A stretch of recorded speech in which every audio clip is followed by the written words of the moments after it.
Sebab itu hadirin hadirat sekalian, yang inilah kita malu kepada Nabi. Ditawarkan, ya tidaklah Nabi tolak terus, dia timbangkan juga, tapi dia fikir umat dia ramai miskin. Dia khawatir kalau umat dia nanti malas ibadah, nanti mereka akan kata, Nabi bolehlah semayang, dia duit banyak. Jadi tak nak Nabi ayat begitu, tak nak. Dia sebab ialah manusia dalam kubur nanti, dia akan sentiasa beri alasan tak nak beribadat kerana Nabi ni boleh, Nabi ni kami tak. Macam contoh, ada orang masuk dalam kubur tak semayang. Dia ni dulu suka menyanyi suara sedap. Malaikat tanya, "Bapa mu dulu tak semayang?" "Wahai cik malaikat, saya penyanyi popular, tak dan. Kadang kita buat sound check lagi, menyanyi lagi, rehearsal lagi. Saya tak dan nak semayang ikut masa ni, minta maaf lah." Maka malaikat akan jawab, bang, minta maaf, Nabi Daud sedap pada awak suara, molek semayang. Jadi dia pangkoh balik lah. Nabi Daud punya sedap, dia tengah mengaji kitab Zabur, burung yang sedang terbang berhenti, punya sedap.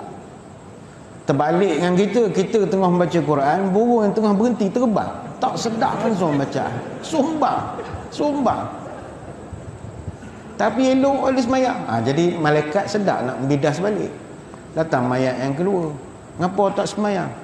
"Saya ni dulu handsome sangat, jadi model. Saya tak dan buat catwalk sana sini, iklan sana sini, buat konten sibuk. Saya tak dan jadi model iklan telefon lah macam-macam. Tak dan ambil air semayang, tak dan." Malaikat bantai balik. Nabi Yusuf lu lawa pada awak lagi. Nabi Yusuf punya lawa orang motong sayur, terluka jari, punyalah cantik, elok ada semayang. Bapa mu tak semayang? Ya tak ya juga, kena rentang lagi. "Awak ngapa tak semayang?" "Saya dulu kaya sangat tuan, duit banyak, tak dan. Siang malam mengira duit ni." Malaikat kata, Nabi Sulaiman lebih kaya daripada engkau, elok ada semayang. "Ya ke?" "Ya." Kena bantai lagi. "Bapa mu tak semayang?" "Saya dulu miskin tuan, kain pelekat pun tak ada. Selai je kain, tu lah bawa tidur, takkan nak bawa semayang, kotor." Nabi engkau lebih miskin lagi daripada engkau." "Oh ya ke?" Kalaulah dia. Itu Nabi dia dah tahu bahawa manusia ni esok dia akan bagi alasan tak ada duit, tak boleh ibadah, susah tak boleh. Maka dia memilih untuk bal nabiyan abdan. Cukuplah saya menjadi nabi dan menjadi seorang hamba. Sebab itu dalam banyak riwayat Nabi SAW sentiasa merasakan diri dia hamba. Hamba inilah yang tak ada pada jiwa kita sekarang. Hamba, jiwa hamba tu tak ada. Orang yang ada jiwa hamba, hidupnya sentiasa minta ampun pada Allah, itu hamba. Macam kita pun kalau dengan tuanku, ampun tuanku ni berapa kali kita cakap? Banyak kali. Malam dengan raja, ampun tuanku, ampun tuanku, ampun tuanku. Nak cakap minta ampun, ampun tuanku, patik dia nak. Ampun tuanku, patik. Ampun semua. Dengan Tuhan begitulah, kita kena minta ampun semua. Ampun ya Allah, istighfar dalam bahasa agama kita. Ini kuranglah dalam masyarakat, istighfar kurang. Nabi kita memang tak pernah berhenti mengucapkan minta ampun pada Allah. Kata dalam satu hadis riwayat Bukhari, "Wallahi inni la astaghfirullah wa atubu ilaihi fil yaumi aktsar min 70 marrah." Demi Allah, saya ni minta ampun pada Allah, bertobat kepada Allah dalam sehari lebih daripada 70 kali. Dia jiwa dia hamba. Tapi jiwa kehambaan ini tak akan dapat kalau kita memiliki terlampau banyak kekuasaan, kekayaan, kemewahan. Dia payah. Tapi boleh kalau kita belajar menjadi zuhud. Maka jadilah zuhud. Nabi pun minta ampun pada Allah. Ada orang pernah tanya, "Ustaz, Nabi ni minta ampun pada Allah, dia ada dosa ke sampai dia minta ampun pada Allah banyak kali?" Nabi kita maksum. Dia tak pernah buat dosa. Pernah buat kesalahan, tetapi teguran yang diberi oleh Allah lebih kepada teguran ta'limiyah saja. Teguran untuk mendidik, lesson learn, itu saja. Bukan kerana kemurkaan. Berapa kali Nabi pernah Allah beri teguran? Ada. Nabi pernah ditegur oleh Allah sebanyak 4 kali. Dan itu semua direkodkan dalam Quran sebagai satu pelajaran tak ada yang sempurna. Ada hari kita buat kesilapan, Allah tegur kita. Pertama, Nabi pernah ditegur semasa dia sembahyangkan orang munafik yang meninggal. Itu ditegur oleh Allah. Tapi Nabi bukan buat salah, sebab dia orang baik. Dia tak ada dendam. Engkau tak suka aku, engkau punya pasal lah. Aku baik dengan anak engkau. Gitu. Dia. Jadi bila Abdullah bin Ubay meninggal, dia pergi uruskan jenazah.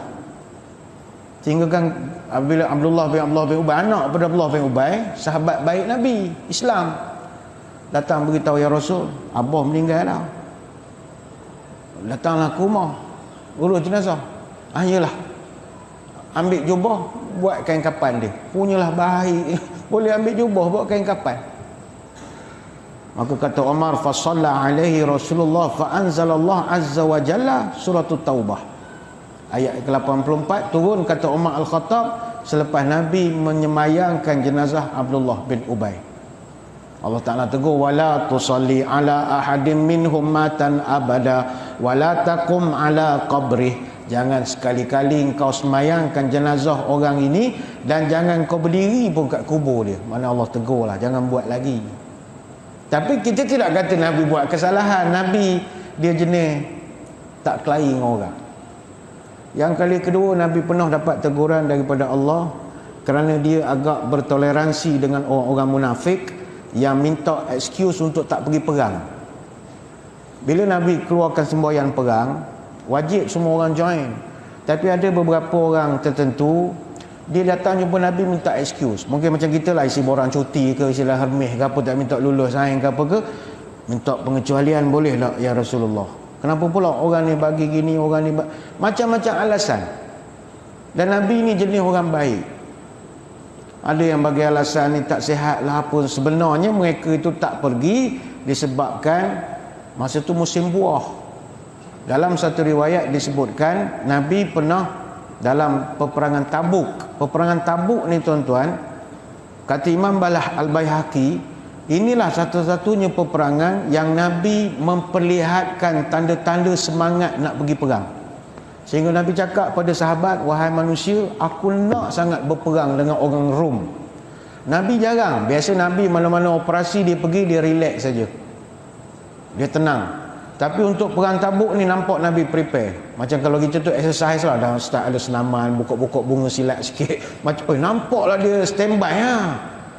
Nabi macam tak sabar nak lawan dengan Rom. Sebab Rom ni dia kurang ajar. Rom ni, Rom Byzantine, Eastern Roman Empire. Dia kuasai permukaan bumi ni 5,900,000 kilometer persegi. Dia menjadi empire yang terbesar zaman purba klasik. Empire dia bermula daripada Itali, Bulgaria, Yugoslavia, Romania, Konstantinopel sampailah Baitul Maqdis. Jadi mereka rasa dia besar kepala. Dia ingat orang Islam ni dia boleh jintik-jintik begitu je.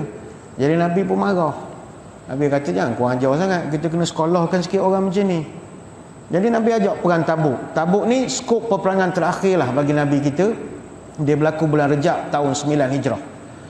Kebetulan masa tu cuaca di negara Arab hawanya agak panas.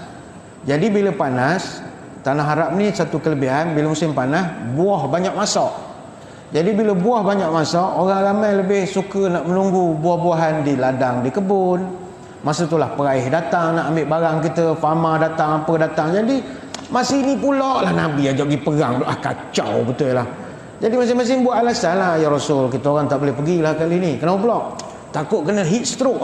Panas. Kementerian Kesihatan tak bagi main panas. Dia bagi alasan.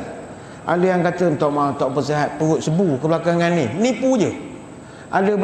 Ada satu lagi lebih kelakar lagi, dia kata, ya Rasul, saya minta excuse. Kenapa pula? Saya ni mudah jatuh cinta ya Rasulullah.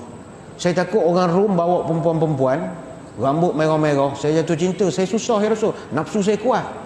Nabi kata, iyalah, tak payah pergi lah. Nabi dia mudah. Tapi turun firman Allah, afallahu anka lima azinta lahum hatta yatabayyana lakal ladzina sadaqu wa ta'lamal kadzibin. Aku maafkan kau wahai Muhammad, engkau izinkan mereka tidak pergi perang sebelum kau cek dengan nyata kenapa dia tak pergi perang. Sebab mereka itu al-kadzibin, semua pembohong belaka tu wahai Muhammad, kau jangan percaya sangat pada mereka. Surah At-Taubah ayat 43. Itu pun bukan kesalahan, tapi teguran lah, secara pentadbiran saja.